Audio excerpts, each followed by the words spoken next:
Bismillahirrahmanirrahim. Assalamualaikum warahmatullahi wabarakatuh. Alhamdulillahirabbil alamin wassalatu wassalamu ala asyrafil anbiya'i wal mursalin Sayyidina Muhammadin wa ala alihi wa sahbihi ajma'in. Rabbi shrah li sadri wa yassir li amri wahlul 'uqdatam min lisani yafqahu qawli. Alhamdulillah, bersama saya lagi dengan Muhammad Hamdan Al-Ghazali dalam Tauhid Metafisik. Pada kesempatan yang berbahagia ini kita akan membahas tentang video meleburnya zat, sifat, dan af'al pada diri sehingga yang terlihat hanya Allah. Tonton video ini sampai selesai supaya Anda mengerti, tidak gagal faham dan tidak menjadi fitnah karena kegagal fahaman Anda. Kita mulai dengan hadis qudsi yang berbunyi, Al-insanu sirri wa ana sirrohu, yang artinya insan itu rahasiaku dan aku pun rahasianya. Al-insanu sirri wa ana sirri wa sifatin wa sifatun la ghairi, artinya insan itu rahasiaku, rahasiaku itu sifatku, dan sifat itu tiada lain daripada aku jua. Jadi yang sebenar-benarnya insan itu manusia, yang sebenar-benarnya manusia itu ialah af'al atau perbuatan Allah, yang sebenar-benarnya af'al Allah itu ialah sifat Allah, yang sebenar-benarnya sifat Allah itu ialah zat Allah. Karena zat dan sifat itu tiada menerima tunggal, dan zat serta sifat itu tiada sekutu dan tiada pula bercerai. Inilah pembawa jalan kemakrifatan batin yang pertama. Pembawa dan perintis yang pertama dalam ilmu batin atau ilmu hakikat atau ilmu tasawuf adalah Rasulullah SAW sendiri. Kemudian dijadikan suatu pelajaran dan ilmu tersendiri oleh Sayyidina Ali bin Abi Thalib. Kemudian dilanjutkan oleh Hasan Basri anaknya. Kemudian ahli kebatinan yang pertama ialah Abu Hashim Al-Kufi. Beliau berasal dari Kufah yang meninggal pada tahun 761 Masehi. Adapun sumber ilmu tasawuf itu adalah dari Al-Quran dan hadis. Maka barang siapa tidak mencari ilmu ini, maka di dalam kematiannya bisa tersesat karena tidak mengenal Tuhannya. Ma'rifat diri itu ada dua unsur. Yang pertama, diri zahir berupa jasad. Yang kedua, diri batin berupa ruh. Dan diri itu dapat pula dibagi atas tiga unsur. Yang pertama, diri yang hak atau diri yang sebenar-benarnya. Yang kedua, diri terperi atau Muhammad. Dan yang ketiga, diri terdiri atau hakikatnya Adam. Dan ruh itu ada tiga martabat. Yang pertama, ruh idofi ataukah nafas yang keluar masuk. Yang kedua, ruh muqayyad, yaitu ruh yang beredar atau yang bergerak ke seluruh tubuh. Dan yang ketiga, ruh mutlak atau ruh yang tetap pada tempatnya. Dan zat itu ada tiga asma. Yang pertama, zat ilahiyah. Yang kedua, zat masbiyah. Dan yang ketiga, zat ad-dahiyah. Dan diri zahir ada dua unsur pula. Yang pertama, jasad yang mengandung ruh, dan yang kedua, ruh yang mengandung jasad. Diri kita ini mengandung dua aspek, yaitu yang pertama, diri yang bersifat ketuhanan atau lahud, dan yang kedua, diri yang mengandung kehambaan atau nasut. Dan dalam diri kita ini mengandung tiga rahasia rasa. Yang pertama, rasa yang hak atau rasa Tuhan. Yang kedua, rasa Muhammad atau Nur Muhammad. Yang ketiga, rasa Adam atau rasa yang tercela. Dan di dalam diri kita ini ada suatu perbendaharaan yang tersembunyi. Di situ ada mahligai. Di dalam mahligai itu ada alat yang halus, ada yang kasar. Kesemuanya itu adalah berupa amanah Tuhan dan suatu titipan Tuhan kepada hambanya. Amanah itu ialah suatu titipan ruh, dan itulah yang wajib kita pelihara dan kita jaga kemurniannya. Ruh inilah yang sanggup mengenal Tuhannya dan yang sanggup melaksanakan sebagai khalifah di dalam bumi ini. Apakah alat yang halus dan kasar itu tadi? Sekarang marilah kita uraikan satu persatu. Adapun diri kita ini secara umum ada 3 unsur atau 3 macam. Yang pertama, diri zohir berupa jasad, batang tubuh dengan kelengkapannya seperti kaki, tangan, mata, hidung, mulut, telinga, dan lain-lain, yang kesemuanya itu tergolong alam yang disebut alam sagir atau alam kecil. Kesemuanya itu terjadi dari unsur-unsur api, angin, air, dan tanah atau bumi. Inilah yang disebut laksana kuda tunggangan yang menjadi alat bagi hakikat roh sebagai penunggangnya. Yang kedua, jiwa atau nafs atau kesadaran diri, yaitu diri yang bebas memilih untuk melakukan hal baik atau hal jahat. Si kesadaran inilah yang mendengar bisikan nafsu atau iblis di otak dan bisikan ruh atau sang petunjuk. Dialah yang mengeksekusi melalui jasad. Yang ketiga, diri batin yang diakses melalui kolbu, yaitu ruh. Bukan berwujud benda dalam tubuh, dan dia tidak akan binasa untuk selamanya. Dialah yang merupakan intisari al-hayat atau kehidupan di dalam diri. Dialah yang mampu mengenal Allah. Dialah Raja Kuasa. Ruh itu Raja Kuasa dan sanggup mengenal Allah. Apakah sebabnya dikatakan Raja Kuasa? Sebabnya ialah karena ruh itu adalah yang menjadi tempat majhur, kenyataan terang benderangnya sifat-sifat Allah. Ruh Muhammad itu dari nur Allah yang menyala dan nyata. Itulah yang dikatakan cahaya yang cemerlang. Tuhan bertajalli kepadanya. Sedangkan sifat-sifat Allah itu ada pada zatnya. Maka apabila kita ingin lebih mengetahui tentang ruh, maka haruslah ditembuskan pandangan kita kepada sifat dan zat Allah, supaya tidak terdinding atau terhalang oleh tembok besar atau terhijab lagi kepada Allah di dalam diri kita. Hidupnya tubuh karena nyawa, hidupnya nyawa karena Allah. Taunya hati karena tahu ruh, taunya ruh karena Allah.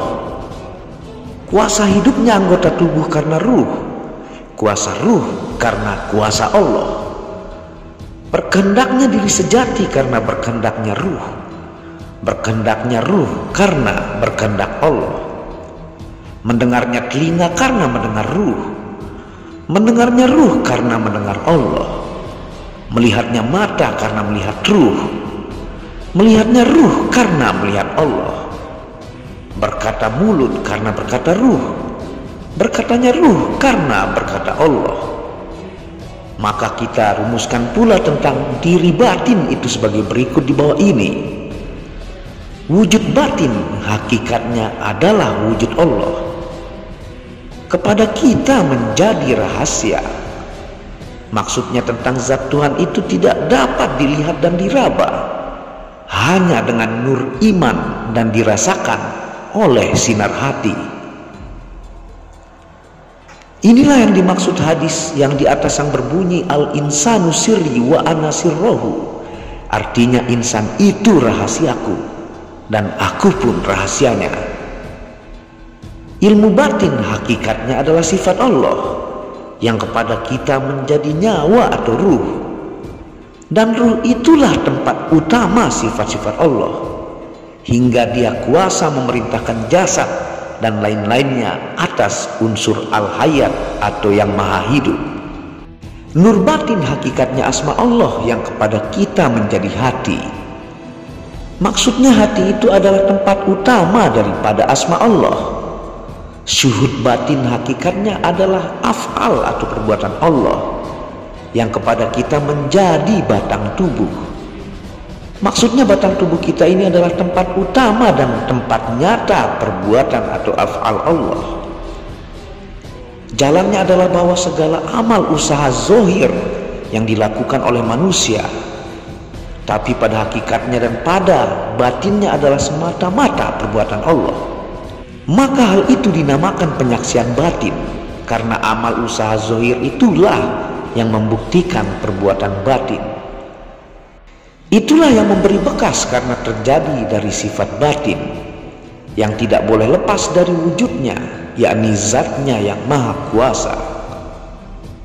Demikianlah yang dinamakan tauhidul zat, tauhidul sifat, tauhidul asma, tauhidul af'al. Maka melihat sesuatu apa saja adalah perbuatan Allah. Maka dengan demikian fana atau leburlah yang lain, yakni wujud zohir dan sifat zahir. Dikala itu tidak ada yang ada kecuali batin. Maka sekarang batinlah yang melihat batin atau melihat gerakan zat. Dari itu maka jelaslah sekarang kepada kita bahwa dialah yang memandang dirinya sendiri. Dan kalau sudah mantap pandangan ini, dengan sendirinya naiklah ke makom baqo billah. Karena pada makom ini seperti ucapan ahli tasawuf, baqo ialah daripada Allah dan dengan Allah. Cara pandang itu ada dua macam. Yang pertama syuhudul wahdah fil kasrah, artinya memandang yang satu kepada yang banyak, di mana pokok pandangan dimulai dari syuhud batin, naik kepada nur batin dan kepada ilmu batin, dan akhirnya sampai kepada wujud batin. Cara pandang yang kedua adalah syuhudul kasroh fil wahdah, artinya memandang banyak kepada yang satu. Pandangan ini dimulai pada pangkal pertama, yaitu wujud batin yang hakikatnya zat semata-mata, dan zat yang satu itulah yang menerbitkan ilmu batin yakni sifat, dan juga nur batin yakni asma, bahkan syuhud batin yakni af'al atau perbuatan. Maka apabila yang banyak itu berasal dari yang satu, akhirnya akan kembali juga kepada yang satu. Dan apabila sekarang kita sudah kembalikan, maka tidak ada lagi wujud lain di alam semesta ini kecuali Allah semata. Maka apabila sudah lenyap dan fana segala yang lain daripada Allah Ta'ala, dan sudah lenyap segala sifat-sifat kejadian, semua terlihat nyata dan hanyalah Allah semata, maka akan tercapailah makom baqo, yang disebut juga makom tajalli atau nampak, atau makam zuhur atau nyata, yang menghasilkan pandangan. Dengan dalil dan ungkapan para sahabat, ma roitu syai'a illa wa roitullah ma'ah, artinya tidak aku lihat sesuatu yang nampak bagiku Allah besertanya. Ma roitu syai'a illa waraitullah qablah, artinya tidak aku lihat sesuatu kecuali yang nampak bagiku Allah sebelumnya. Ma raitu syai'a illa waraitullah ba'dah, artinya tidak aku lihat sesuatu yang nampak bagiku Allah sesudahnya. Ma raitu syai'a illa waraitullah fi'i, artinya tidak aku lihat sesuatu kecuali yang nampak bagiku Allah di dalamnya. Demikianlah makom yang dicari setelah melalui fana dan fanaul fana. Adapun yang dimaksud dengan fana oleh ahli tasawuf ialah lenyapnya perasaan hamba dari nafsu basyariah, yakni segala sifat-sifat kediaan dan keakuan dari kemanusiaan. Sudah takluk pada Tuhannya, maka jadilah ia bakok dengan Allah Ta'ala. Segala sesuatu selain Allah pada hakikatnya tidak ada. Dengan kata lain, semua itu tidak dapat dikatakan ada sebagai adanya Tuhan. Di sini hamba katakan bahwa semua itu Allah dan Allah itu semuanya. Allah itulah hakikat tampaknya alam semesta. Dan khususnya dalam diri kita ini disebut dengan wujud tampakan Allah zahir dan batin atau rahasia Allah. Berkata Syekh Abu Hasan Asyadzili radhiyallahu an, seorang alim yang mencapai makom fana dan baqo, bahwa melihat Allah itu dengan penglihatan iman dan yakin. Segala yang dilihat di alam semesta ini adalah tampakan tajalli zahir Allah, yang sebenarnya tidak ada yang lain. Tidaklah ada sesuatu pun kecuali Allah itu saja.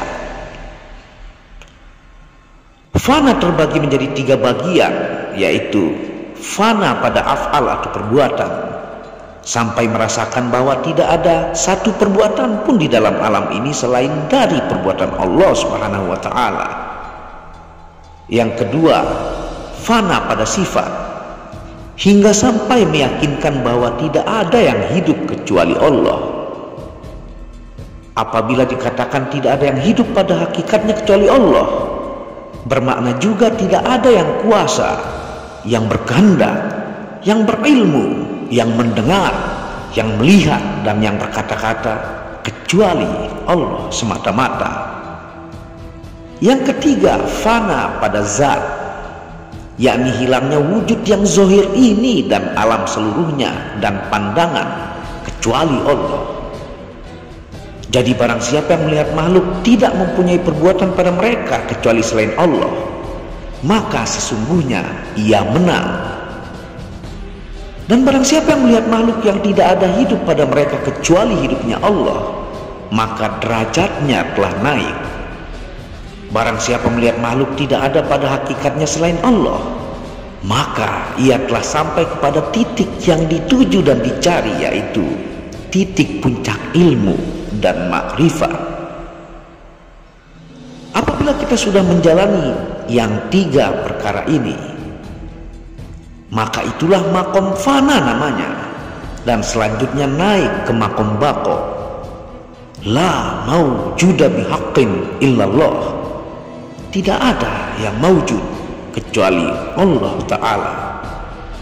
Wallahu a'lamu bishawab. Terima kasih sudah menonton video tentang meleburnya atau fananya zat, sifat, dan af'al pada diri, sehingga segala alam semesta ini dan diri adalah tidak ada semuanya kecuali wujud Allah semata. Bagi yang mengikuti channel Muhammad Hamdan Al-Ghazali ini sudah pasti tahu makna-makna yang dijelaskan. Dan kalau kalian belum menonton, bisa ditonton atau konsultasikan dengan guru atau kiai Anda supaya tidak gagal faham dan tidak menjadi fitnah. Apabila ada salah kata itu murni dari kebodohan saya sendiri, apabila ada benarnya itu datangnya dari Allah. Wabillahi taufiq wal hidayah. Wassalamualaikum warahmatullahi wabarakatuh.